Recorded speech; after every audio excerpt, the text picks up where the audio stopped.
and welcome to Good Grief, a podcast dedicated to demystifying and destigmatizing grief with compassion and humor. I'm Nikki. I'm an end-of-life doula and a grief coach in Columbus, Ohio. And today, we're going to talk about red tape and roadblocks and grief, because that's what we always talk about. Before we dive in, I just wanted to let everybody know I will be taking a little bit of a break in the month of December. I will not be recording full episodes. I will be making every effort to put something out for you all. I have some poems set aside that I've been saving, some short little bits. I also have a couple episodes I recorded way back when I kind of first started this whole brainchild that have not seen the light of day since. So they're a little rough around the edges. I might put those out there just for funsies. We'll see. Anyway, just want to give you a heads up. I'm taking a little bit of a break for December. Knowing me, I'll probably still be recording episodes, but I like to have a handful kind of waiting in the can, as it were, in case I have one of those busy weeks. Like I did this week with Thanksgiving and some travel. I am recording this podcast literally a few hours before it needs to be uploaded. So fingers crossed. Anyway. So yeah, let's talk about red tape and roadblocks and all that icky crap. So a lot of this is part of the reason why I felt passionate about getting into the line of work that I'm in as an end-of-life doula. It's frustrating. I went through this, not as much as my parents, but my family went through a lot of bureaucracy and crap with probate when my brother passed away unexpectedly. And I've seen a lot of other people go through just headache after headache after headache when somebody close to them dies, specifically if they die unexpectedly. If you don't, it's harder to have things, and I'm always, harping on everybody, get your advance directives together, make sure you have everything in writing. If you haven't done that yet, obviously it makes things a lot more difficult for the people who have survived you. But that is, even if you do have all that, sometimes there's just a lot of crap to get through and a lot of complications that just make the grieving process that much worse. Because not only does it kind of delay your ability to grieve, it can complicate your grief. You're already missing somebody that you've lost, but now you have all this BS to deal with in the meantime, which even on a good day would put you in a really bad mood, right? But now you're really grieving somebody and sad and upset, and you got to deal with all this crap too. So what type of roadblocks am I talking about? Well, let's get into a few examples here, and then I'll try to give some suggestions on how to deal with all this at the end and how to hopefully avoid it. Technology is wonderful, right? Until it's not. We have so many great things out there that simplify our lives, but can make things very difficult when we're gone.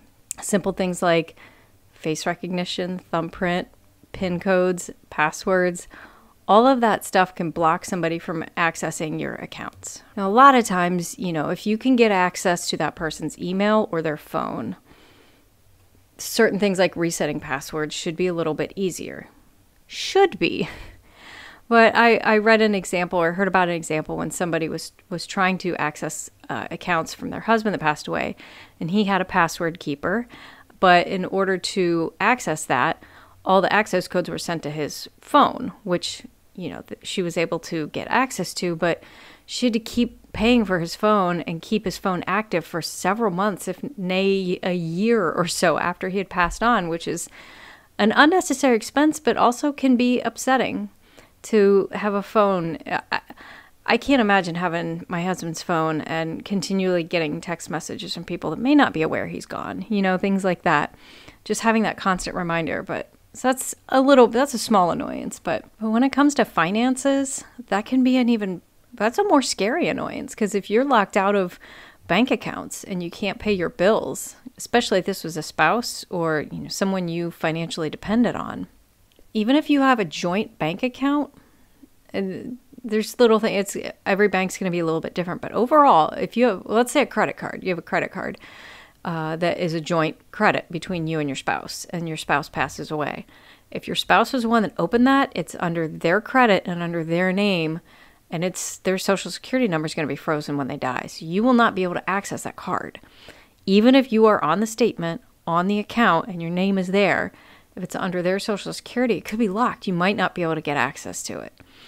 And any type of credit account that's locked to somebody's Social Security information or to their credit score, store department credit cards. It could take so much annoyance to close one of those. I had a store credit card decades ago to a department store here in Columbus, and I got into the trap a lot of 18-year-olds get in, and I had more than one credit card, and then I had store cards, and it got out of hand quick. Yes, I know that's bad. Don't judge me. I was 18. I was stupid. We all were. But I, was trying to go around and close all these store credit cards. They get you with the whole 10% off. You know what I'm talking about. I fell for all that crap. So just trying to close those while I was still alive was an absolute nightmare. Trying to do it for somebody who's already gone, it can be an impossibility. It can be a Herculean effort. And to have to continue to go into a store or call a customer service number. And we all know how fun it is to sit online with customer service, am I right? Sometimes you're on the phone for 2.5 hours, most of that on hold. But to have to do that multiple times, to keep reminding other people that this person is dead, while you're still trying to come to grips with the fact that this person is dead. How painful is that going to be?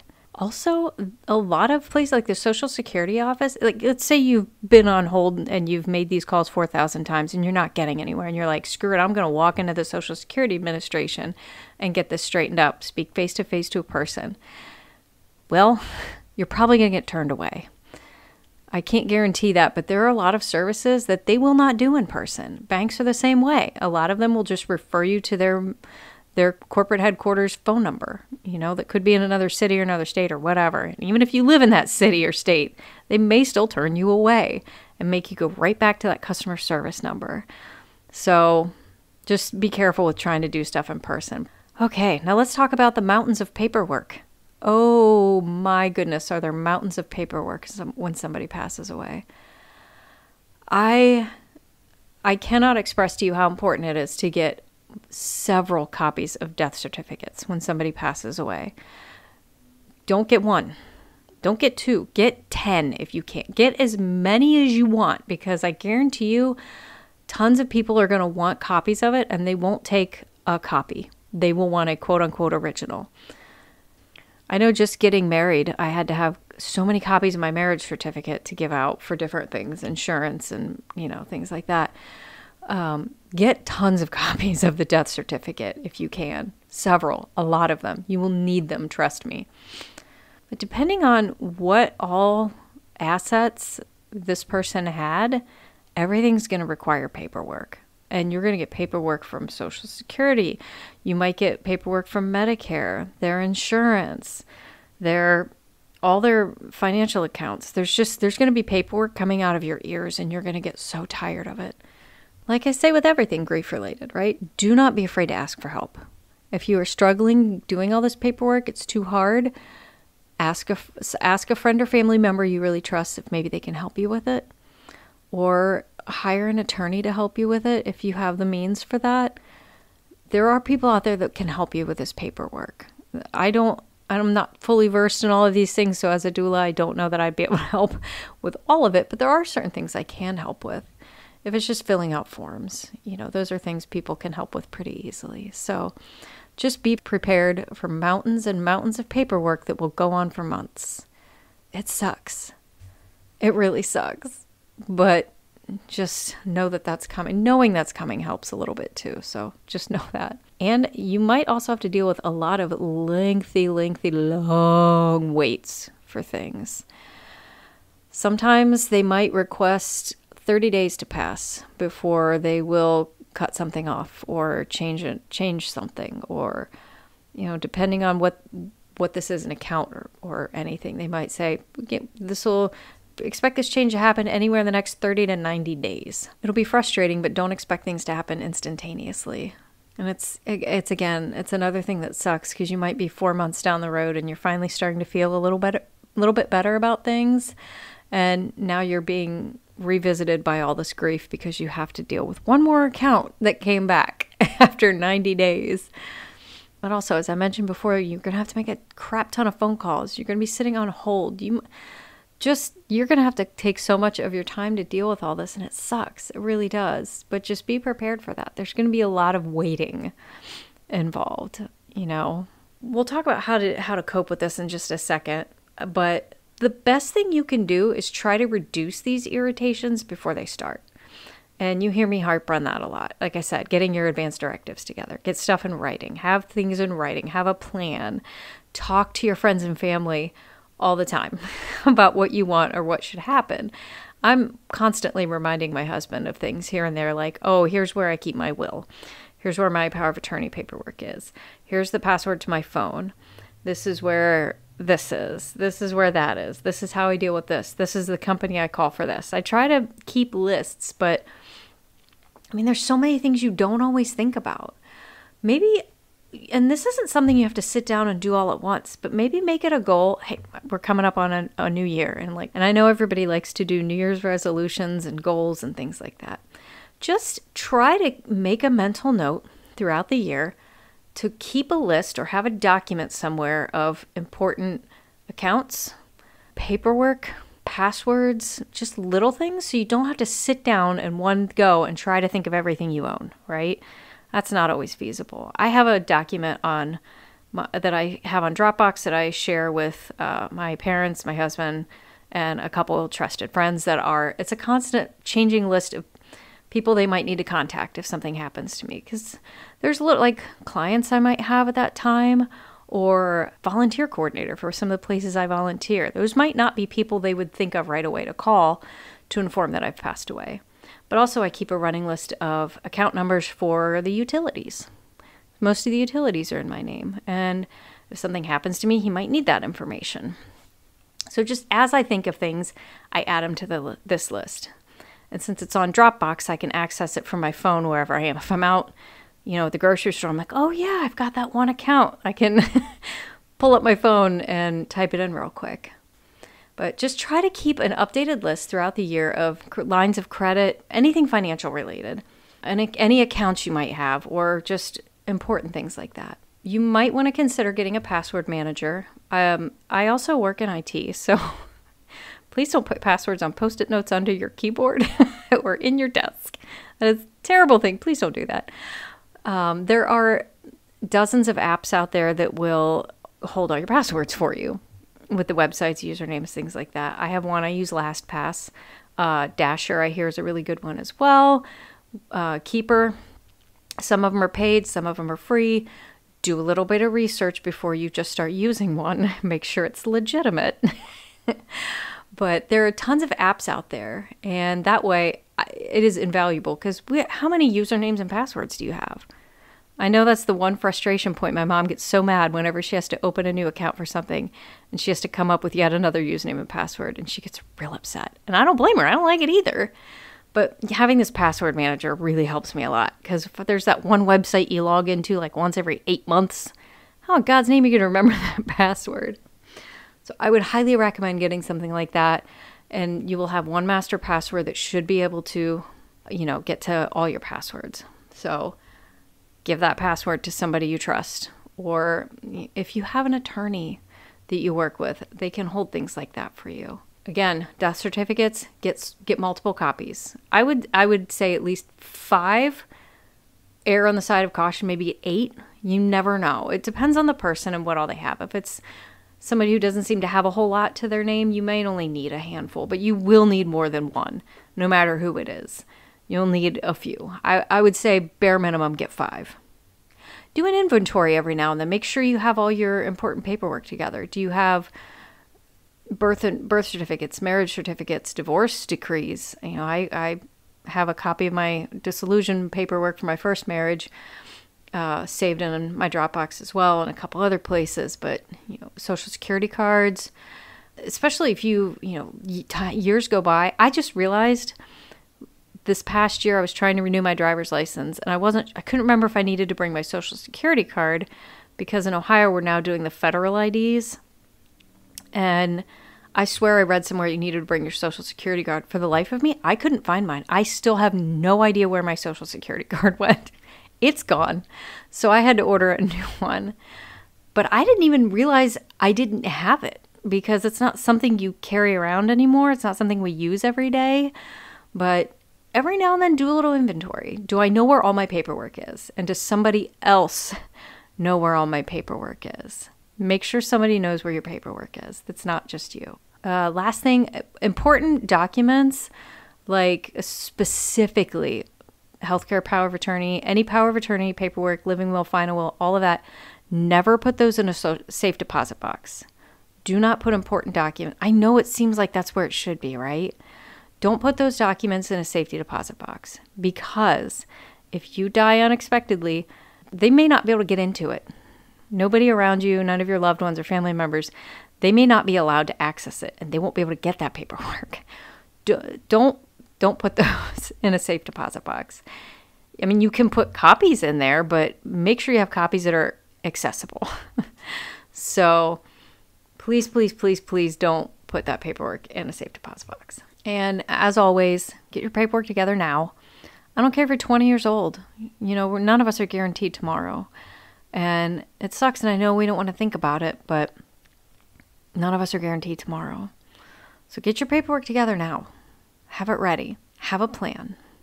But most importantly, have somebody you know and trust that can access this paperwork, knows your plans and your wishes. All of that will help immensely. And again, I always stress putting stuff in writing. Even if it's semi-informal, I would highly recommend getting a formal will and formal power of attorney paperwork that is signed and notarized, filed with your state, whatever you need to do, so that if there is some kind of argument when you're gone between family members, what you want is there. We all like to think that our family will be respectful of your wishes when you die, but we cannot guarantee that. We don't know how we're going to react to loss until it happens. Some people become a completely different person after they've suffered a loss. And it sucks, but it happens. So, get it in writing. Okay? Okay, last but not least, how do we cope with all this? Because, man, I just laid a lot of crap out there, didn't I? And all this stuff sucks. Oh, it sucks. It sucks so bad. Sitting on hold, making dozens of phone calls a day and dealing with the most obnoxious organizations you can think of. It sucks, right? Well, first off, give yourself some grace. If you've made 2 phone calls today and you just cannot do any more, don't. Take the rest of the day off. Sit down, have a glass of wine. Easy on the alcohol. Take a bubble bath. Close your eyes and just don't focus on it. Scroll through TikTok for 3 hours. No judgment for me. Go do something else. You know, give yourself some grace. None of us are superheroes. Okay? You're not going to be able to do everything. You're not going to be able to do it all at once. Do what you can. Okay? As always, ask for help. Ask for help. This is weird coming from me because God knows I hate asking for help too. I'm one of those people that will try to do everything myself. But ask for help.